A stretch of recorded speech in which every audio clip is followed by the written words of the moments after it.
Hello बच्चों, late read the question. तो इस क्वेश्चन में हमें बोला गया है कि मिसमैच पेयर को हम लोग को सिलेक्ट करना है, जहाँ पे ऑप्शंस हमें दिए गए हैं। ए में है amphibians of plant kingdom bryophytes, B है first terrestrial plants to possess vascular tissues gymnosperms, C है water required for fertilization pteridophytes और डी है seed enclosed in fruits is angiosperms.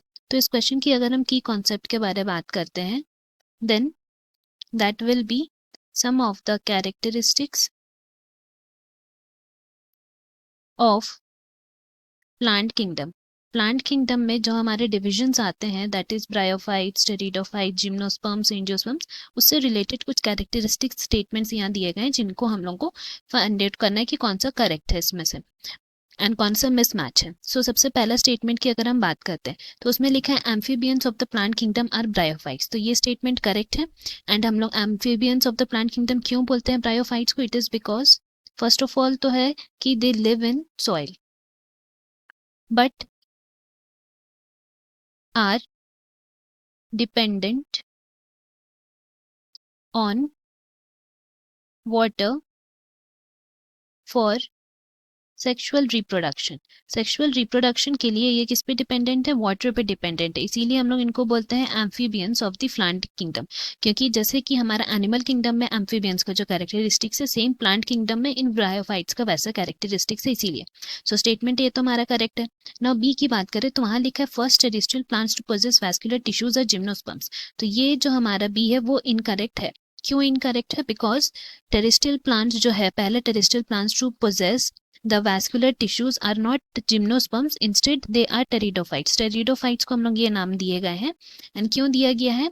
because they have well differentiated vascular tissues। so हम लोग यहाँ लिख सकते हैं they have well differentiated vascular tissues present हैं, इसीलिए उनको हम लोग बोले हैं कि they are the first terrestrial plants. And C हम लोग का लिखा हुआ है कि water required for fertilization it occurs in pteridophytes. तो हमारा जो स्टेटमेंट सी है वो करेक्ट है। क्यों करेक्ट है? बिकॉज ये टेरिडोफाइट्स ही हैं, जिसमें क्या होता है कि उनके जो गेमिटोफाइट है, they require cool damp and shady places. साथ ही साथ उनका एक रिस्ट्रिक्टेड रिक्वायरमेंट है कि उनको ठंडा, डैम्प और शेडी प्लेस चाहिए, plus they need water for fertilization. इनको भी फर्टिलाइजेशन के लिए वाटर की जरूरत पड़ती है। तो ये जो इनका कुछ लिमिटेड रिक्वायरमेंट्स है, like cool damp places, need water for fertilization, इसी वजह से क्या होता है कि उनका स्प्रेड भी बहुत लिमिटेड है। एंड यहाँ जो हमारा स्टेटमेंट सी है वो करेक्ट हो गया। नाउ डी में लिखा है seed enclosed in fruits, that is for the characteristics of angiosperms. तो हमारा डी स्टेटमेंट भी करेक्ट है। क्यों? Because here we get angiosperms में ही हमें पॉलन ग्रेन मिलते हैं एंड ओव्यूल्स मिलते हैं which develop into flowers।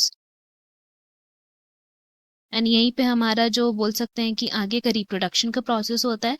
And यहीं पे फर्दर जो होता है डेवलपमेंट के बाद फ्रूट्स का भी फॉर्मेशन होता है। तो इसीलिए हम लोग बोल सकते हैं स्टेटमेंट डी भी हमारा करेक्ट है। तो यहाँ से हम लोग कंक्लूड कर सकते हैं कि हमारा इनकरेक्ट मिसमैच पेयर कौन सा है? Option B. Hope you have understood. Best of luck. Thank you.